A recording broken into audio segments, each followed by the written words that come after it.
நேர்த்திக்கடன் தோஷம். நம்ம கடவுள்கிட்ட போயிட்டு நமக்கு ஒரு காரியம் நிறைவேறினா நேர்த்திக்கடன் வைக்கிற பழக்கம் நம்மகிட்ட இருக்கு. இந்த நேர்த்திக்கடனை சில நேரங்கள்ல நம்ம மறந்துடுறது உண்டு, செய்யாம விட்டுறதும் உண்டு.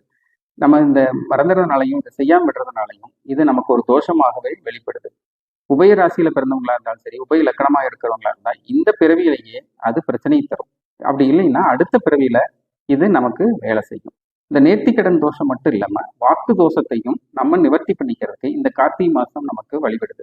இந்த கார்த்திகை மாசம் 30 நாட்களும் திருச்செந்தூர் கடல்ல காலையில 10:30 மணிலேருந்து 12 மணிக்குள்ள நீராடி வந்தோம்னா இந்த நேர்த்திக்கடன் தோஷம், வாக்கு தோஷம் இதுல இருந்து நம்ம கண்டிப்பாக வெளிவர முடியும். இந்த 30 நாட்களும் கார்த்திகை மாசம் 30 நாட்களும் இந்தியாவில் உள்ள புண்ணிய நதிகள் எல்லாம் திருச்செந்தூர் கடல்ல எழுந்துறதா கந்த புராணம் சொல்லுது. கண்டிப்பாக இந்த மாதத்துல நம்ம என்னைக்கு வேணாலும் போகலாம். எந்த நாள் கிழமையெல்லாம் கிடையாது. எப்ப வேணாலும் நம்ம போயிட்டு நீராடி வந்தோம்னா 10 to 12க்குள்ள நீராடி வாங்க. இந்த தோஷங்கள்ல இருந்து நம்ம வெளிவரதுக்கு கண்டிப்பாக உதவி புரியும்.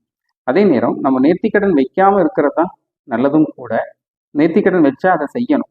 முடிஞ்ச வரைக்கும் அதை கண்டிப்பா நேர்த்திக்கடனை செலுத்திடணும். நேர்த்திக்கடன் செலுத்த முடியாம போயிடுது சில நேரங்கள்ல, பல நேரங்கள்ல மறந்துறதும் உண்டு. சில பேர் 10 வருஷம் எடுத்து கூட செய்யாம விட்டாங்க. இதெல்லாம் பிரச்சனை பார்க்கும்போது கண்டிப்பாக விழுந்துருது.